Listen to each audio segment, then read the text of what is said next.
Kao što vidite, ja sam vredan, radan i snimam prilog broj 2. Ja sam svestan da se izuzev Slavice i Suzane koje su već bile na našim kursima, ostali niste baš najbolje upoznali sa strukturom našeg rada i načinom izvođenja kurseva, ali šta da radimo, to je tako. Dogovor je da vas uvedemo u ovu priču, da pripremimo vas, da vas osposobimo u relativno kratkom roku. To se u nedelju ne može uraditi.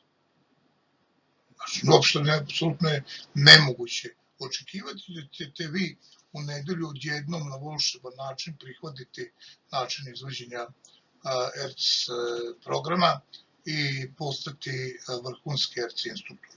To je potpuna imaginacija.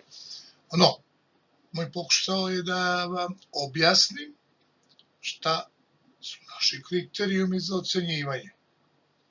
Vi ćete biti jedna od osoba koja učestvuje u ocenjivanju, a mi ćemo vam pokazati kako radimo ocenjivanje. Jednog dana smatrat ćemo da ste kvalifikovani da radite kvalitetno ocenjivanje, a mi smo se navežbali da ocenjujemo jednako kao i svi drugi instruktori u Evropi. I da naša ocena i ocena bilo gde u Evropi bude identična.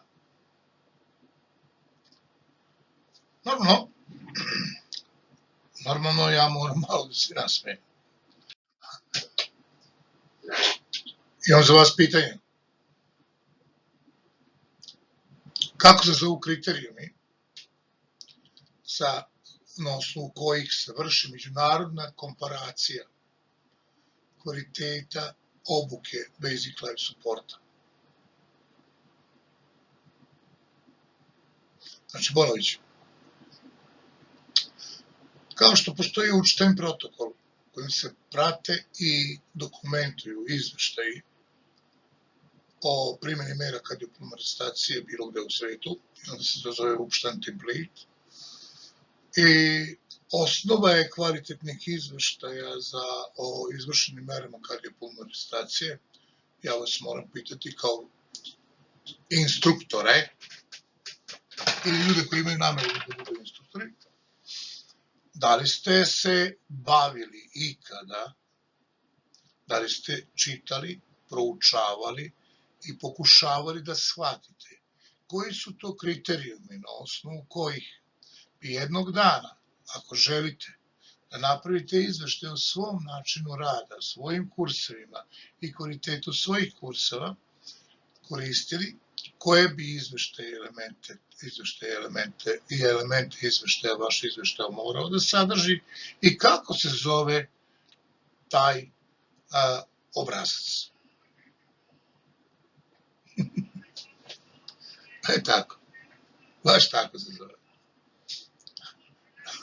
Zove se Cardiff protokol. Zove se Cardiff protokol i Cardiff protokol jeste osnova za praćenje i izveštavanje uspešnosti primene mera Basic Life Supporta, odnosno učenja Basic Life Supporta. Nešto modifikovane kriterijume tog Cardiff protokola prilagođene i skraćene normalno za potrebe ocenjivanja pre svega studenta i procenu naših studenti moraju da dobiju ocenu, jel? Mi smo modifikovali, usaglasili sa ostalim organizacijama u Evropi i sad se primenjuju kao takozvani modifikovani Cardiff kriterijumi. Ovaj izveštaj, ovo što mi sada vama prikazujemo, odnosno što ja vama sada prikazujem, to je deo tog Cardiff protokola, ne ceo, jer mi se nećemo baviti naukom. Mi ćemo se baviti samo ocenjivanjem kvaliteta merenja. Ostali podaci koji se prikupljaju, a vezani su za izveštaje, možete vi uvrstiti neki put u neke svoje istraživanja pa publikovati nešto od radova, ali morate znati postaviti studiju, jel te se studije zovu maneken studije. No, da završim priču.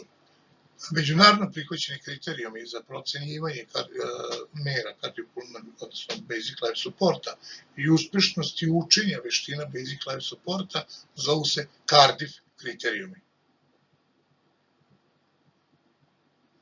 Eto, da niste džabe gubili vreme slušajući me, a sad ću vam objasniti ovde ove kriterijume, iako u osnovi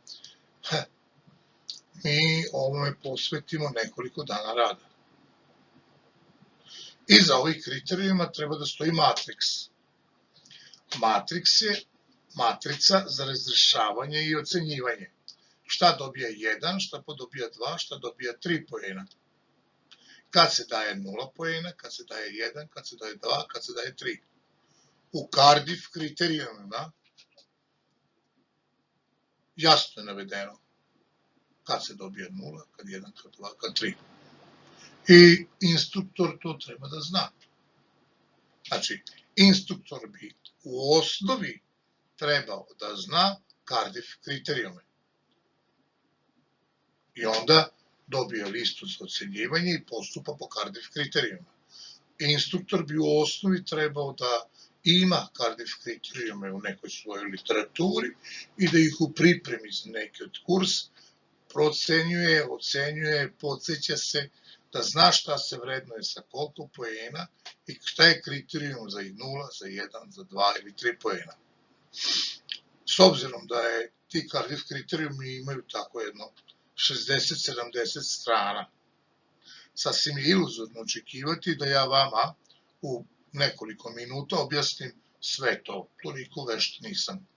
Znači, svako ko od vas jednog dana bude želeo da bude član našeg tima, uzet će Cardiff kriterijume sa interneta, proučiti ih, proći pripremu i ocenjivanja, pripremu za procenjivača i ocenjivača i dobiti status da je ne instruktor, nego instruktor ocenjivač. To je to. Za sada vi još niste zadovoljili kriterijum za instruktora, znači ne možemo očekivati da ćete vi uspešno vršiti ocenjivanje. Sasvim sigurno. Iluzorno je očekivati to od ovog puta, nego to neće biti, odnosno vidjet ćemo šta ćemo tačno na kraju uraditi da bi uspešno priveli ovo, jer bi praktično ocenjivanje svo vreme morali da rade oni koji su istovremeno i osposobljeni za ocenjivanje, da bi kriterijumi bili potpuno zadovoljeni. Ja sam ponovio, mi sad trenutno imamo 3 čoveka koji su potpuno osposobljene na ovom kursu, ostale osposobljavamo. A šta je sve potrebno da uradimo da bi bili osposobljeni, sad vam je otprilike jasno da je cilj svetlo je daleko, tunel je dugačak. Ovo su kriterijumi. Vodi računa o bezbednosti spasioca i žrtve. Proverava stanje svesti, otvara disani put, procenjuje disanje, zove hitnu upomoć. Hitnu pomoć. Kompresije grudnog koša, sad taj deo merimo, objektiviziramo, možemo na nekoliko načina raditi. Mi imamo nekoliko metoda da objektiviziramo kvalitet kompresija. Ovako, vi ćete proći jedno merenje, jednu vrstu merenja, kao instruktori. Znači, ja ću doneti jedan uređaj, vi kao instruktori ćete masirati lutku, na kraju ćemo vam saopštiti kolika je vaša uspešnost. Čisto da znate kolika je vaša uspešnost. Jer to što vi znate i što mislite da je ispravno, može da bude problem. Dok vi radite kompresije na tome, vaše kolege će vas oceniti.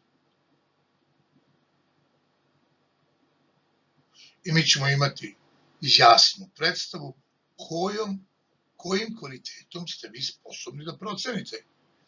Da li neko radi ili ne radi pravilnu kompresiju grudnog koša. I to će uticati na vašu ocenu sposobnosti za sprovođenje u instruktora. Znači, da bi vas proveri u instruktora, morate biti sposobni da procenite da li neko radi kvalitetno ili ne radi kvalitetno kompresiju grudnog koša. Imaćemo uređaj koji izmeri to i imaćemo vas koji to mere. Tako što će pogledati kada ti dobro radi. Jako dobro radi. I to zna da ćemo greći 100% kompresije, 90 do 100% kompresije ispravno uradio 5. I odlično. Neki kriterijum ćemo vam dati, vi ćete kliknuti krstićem u taj kriterijum, mi ćemo imati rezultat merenja i znaćemo da li ste vi sposobni da procenite ili niste sposobni da procenite kvalitet i uspešnost kandidata u proceni kvaliteta kompresija grudnog koša. Tu imamo 3 kriterijuma: frekvenciju, dubinu, adekvatni položaj ruku. Znači, diže, ne diže, odskače, ne odskače, pomera ruku i tako dalje i tako dalje. Tu ima kriterijuma 0 do 5, jel?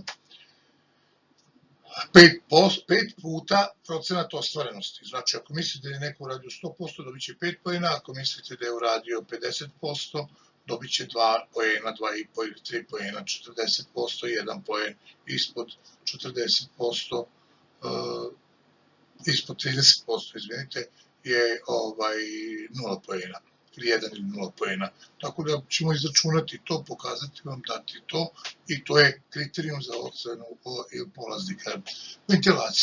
Ventilacija, adekvatni broj adekvatnih ventilacija i količina ventilacije i broj ventilacija u vremenu od 2 minuta. Koliko je to ventilacija?